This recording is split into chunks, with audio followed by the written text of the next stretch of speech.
Boa tarde, está começando Conexões dessa sexta-feira, dia 9 de agosto. Hoje nós vamos falar sobre como identificar abusos contra crianças e adolescentes. E como é sexta-feira, também vamos te dar dicas de eventos culturais para o seu final de semana na nossa agenda. Vem com a gente, o programa já está no ar.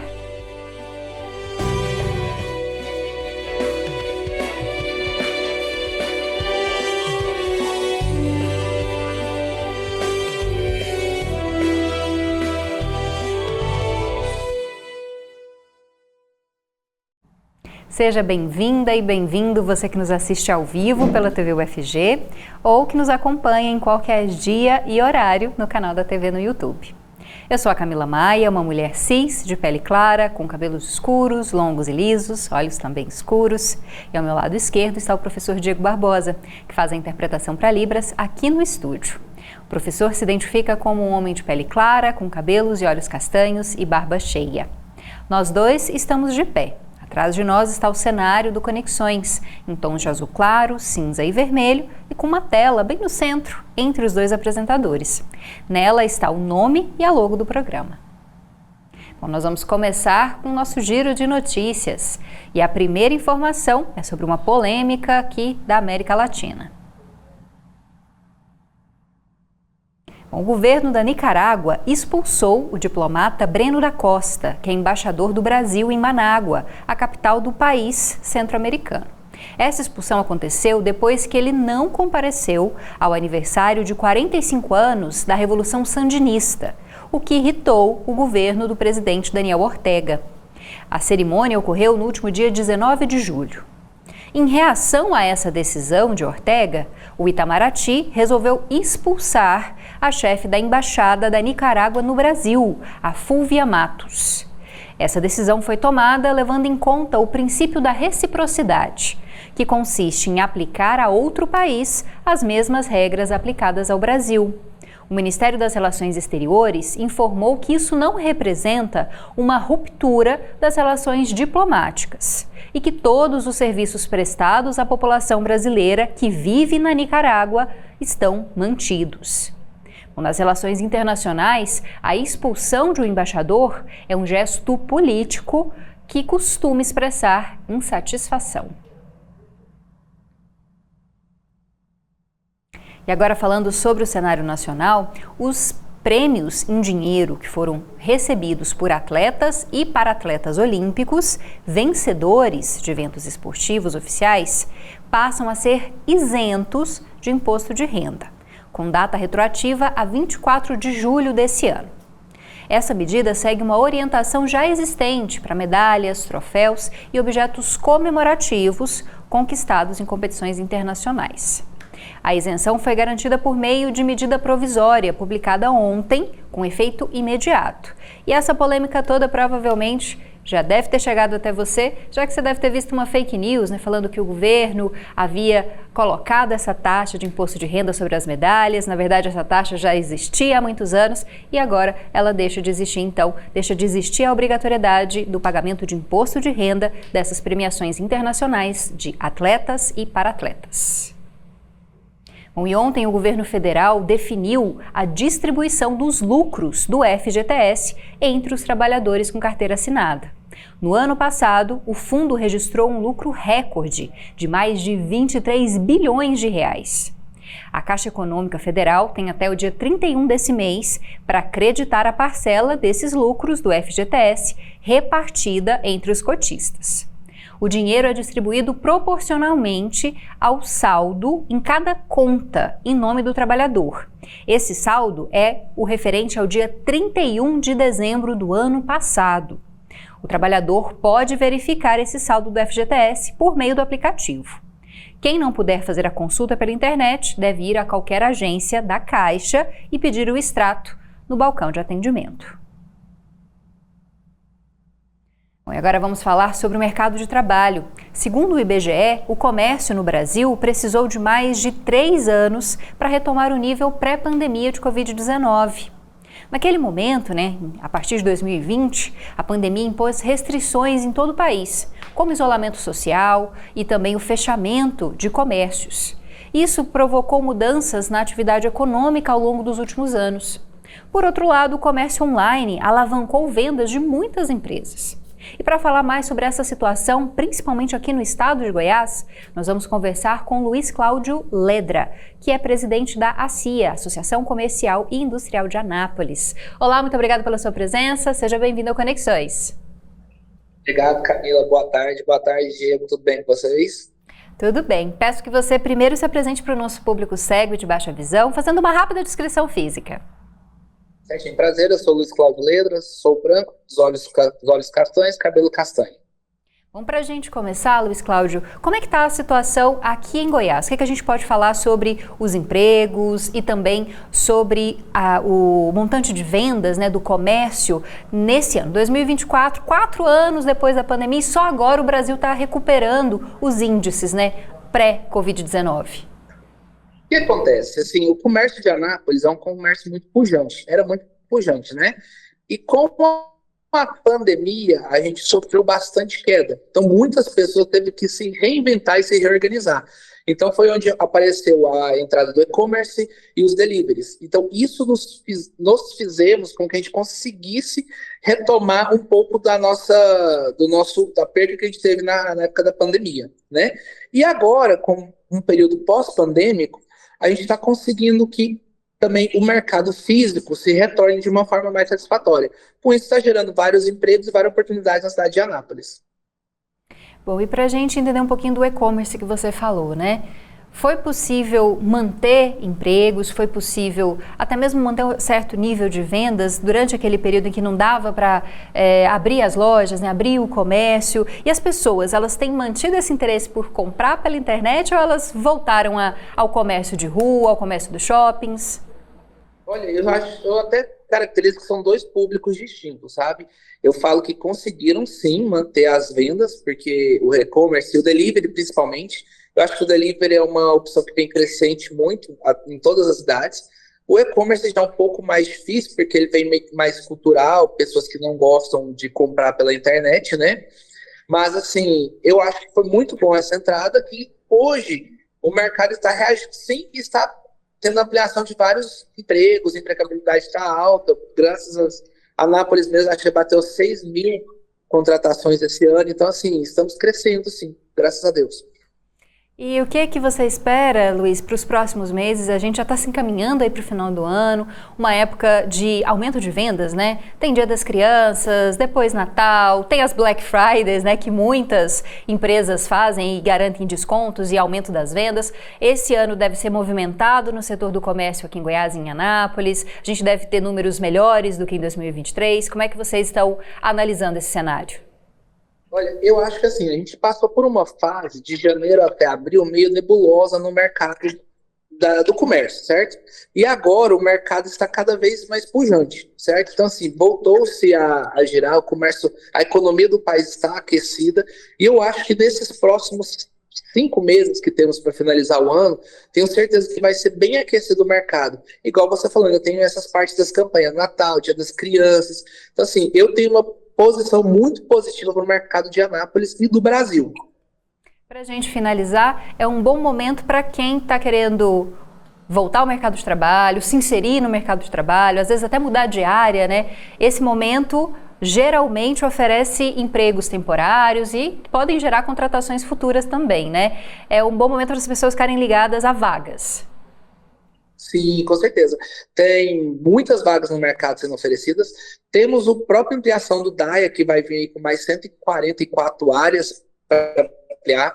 Temos também a discussão aqui pela CIA Politec, né, que é uma área da prefeitura que a gente está implantando, trazendo novas empresas. E com isso, fora que o mercado, com esse aquecimento, está trazendo várias oportunidades de emprego, né? Então, assim, o que precisarem de emprego, tem vários locais para procurarem. A CIA também sempre está disposta a ajudar e encaminhar as pessoas para o mercado de trabalho. Bom, a gente então agradece a presença do nosso entrevistado de hoje, o Luiz Cláudio Ledra, que é presidente da ACIA, Associação Comercial e Industrial de Anápolis. Muito obrigado pela sua presença, espero que a gente volte a conversar em outros momentos. Obrigado vocês, obrigado Camila, obrigado Diego, grande abraço aí a todos os ouvintes. Boa tarde. Bom, a gente vai para o intervalo agora, daqui a pouco volta com mais informações para você. Uma delas é muito importante, é sobre como identificar abusos físicos, psicológicos e até sexuais em crianças e adolescentes. Uma orientação muito importante para pais, mães e responsáveis. E para finalizar o nosso programa de uma forma alegre, divertida, a gente te dá várias dicas de eventos culturais para que você possa aproveitar seu final de semana.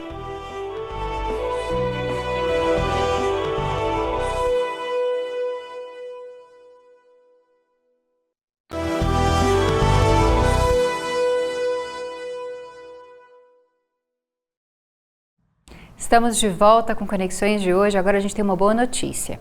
Em 10 anos, Goiás praticamente dobrou o número de exportações para a China.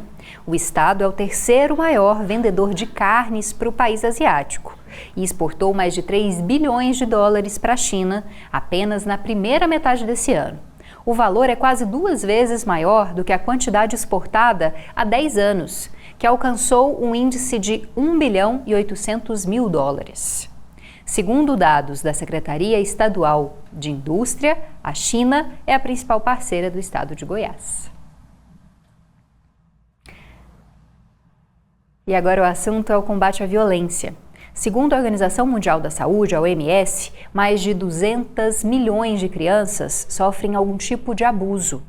Por isso é importante que pais, mães e responsáveis fiquem atentos ao comportamento delas, para tentar identificar os casos de abuso sexual, físico ou emocional.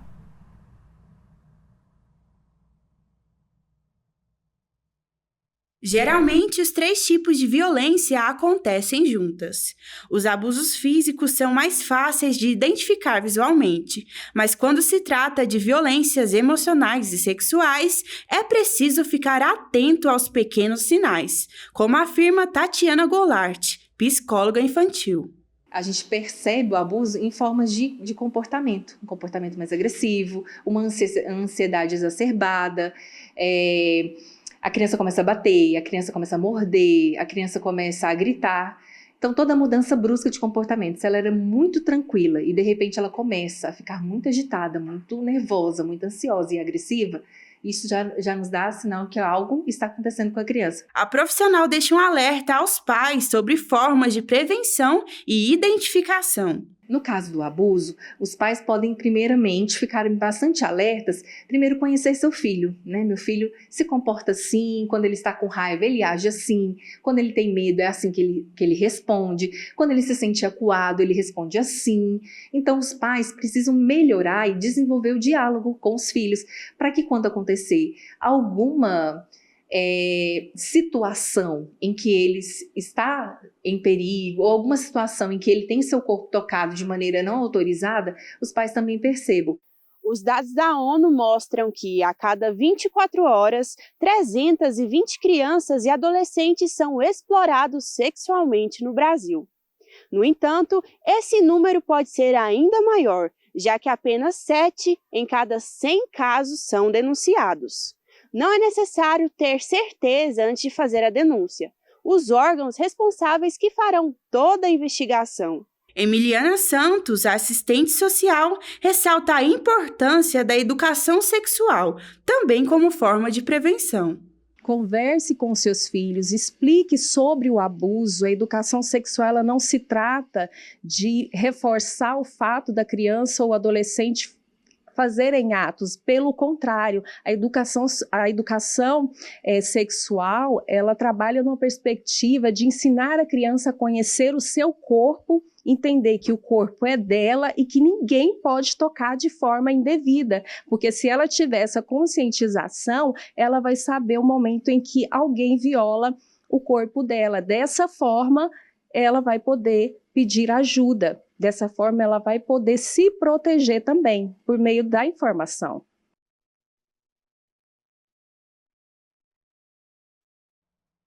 Bom, um lembrete no final dessa matéria é muito importante. Se você souber de alguma criança, identificar que alguma criança ou adolescente está passando por uma situação de abuso, você pode fazer uma denúncia para o Disque Direitos Humanos, que é o Disque 100. Digita 100 que você consegue falar com uma pessoa responsável e que vai tentar aí levar esse caso para a justiça. Agora a gente fala sobre saúde. A Secretaria Municipal de Saúde convoca crianças e adolescentes que tenham entre 6 e 16 anos e adultos com até 59 anos que se vacinaram contra a dengue em abril desse ano. Essa convocação é feita para que eles tomem a segunda dose, a dose de reforço. Essas pessoas devem procurar uma das 67 salas de vacinação aqui de Goiânia. Existem quase 4.000 pessoas que já se vacinaram contra a dengue, e isso representa só 19% da cobertura vacinal. A vacinação ajuda a reduzir a incidência dessa doença e diminui também hospitalização e casos graves. E outra informação importante da Secretaria Municipal de Saúde. Ela está oferecendo testes rápidos de infecções sexualmente transmissíveis de forma gratuita. Os testes detectam HIV, sífilis e hepatites B e C. Essa testagem é recomendada para toda a população e, no caso das gestantes, ela é crucial e é importante ser realizada logo no início do pré-natal para garantir a proteção da mãe e evitar possível transmissão para o bebê. Os testes estão disponíveis em todas as unidades de saúde da atenção primária e também no Centro de Referência em Diagnóstico Terapêutico. Além desses 2 lugares que estão aparecendo aqui na tela, que eu falei para vocês, tem outros espaços importantes, Tem 7 unidades de urgência e emergência que também oferecem esses testes. Essas unidades também vão aparecer aqui embaixo. São as UPAs Maria Pirillo, Itaipu, Novo Mundo e Paulo Garcia. E também 2 CAIs, o de Campinas e o da Vila Nova. Então você pode procurar esses locais para fazer a testagem das ISTs e o atendimento ocorre por demanda espontânea. O exame é realizado sem que haja necessidade de um pedido médico ou de marcação. E os resultados dos exames são entregues na hora. E uma dica para quem quer se profissionalizar: estão abertas as inscrições para cursos profissionalizantes do Centro de Referência da Juventude de Goiás.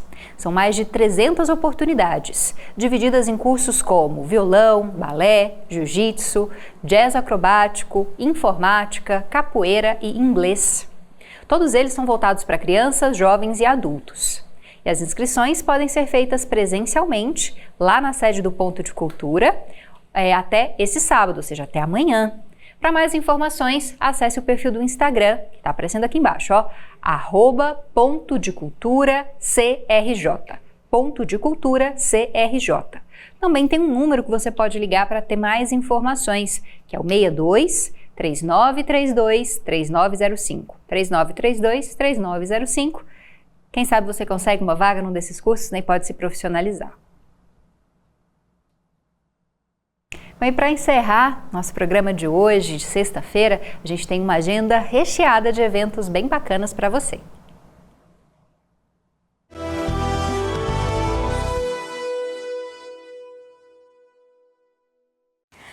Boa tarde para você que nos acompanha. É muito bom ter você conosco nessa nova edição da Agenda Cultural. Hoje estou com dicas quentes para você curtir o final de semana. Eu me chamo Belvique Gangan e sou uma mulher jovem de pele preta. Tenho olhos escuros, cabelos crespos cacheados.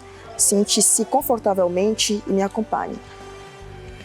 A agenda cultural desta semana começa com uma dica sobre o lançamento do livro Quando o Vazio Bate na Porta, que será realizado nesta sexta-feira na Livraria Leitura, no Goiânia Shopping.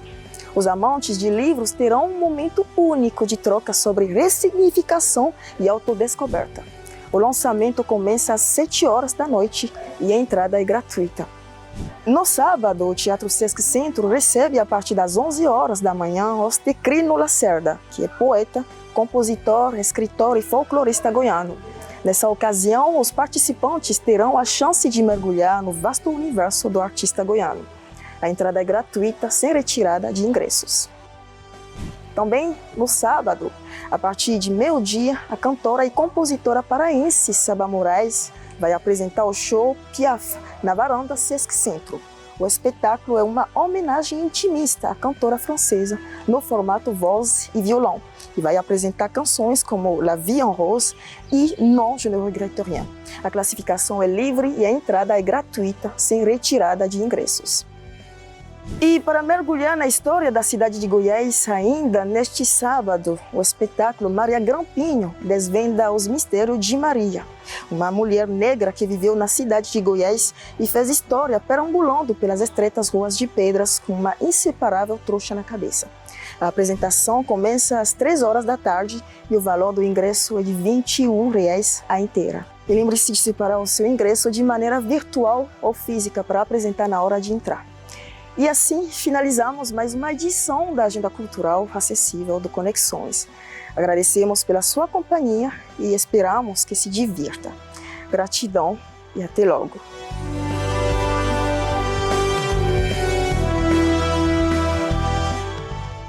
Agradece a Belvic pelas sugestões, pelas dicas, tem para todos os gostos, né? Música, teatro, literatura. Você também pode fazer sua sugestão para Conexões. A gente tem um WhatsApp sempre aberto para conversar com você, 629-9181-1406. Tá ele aqui na tela, você pode tirar uma foto.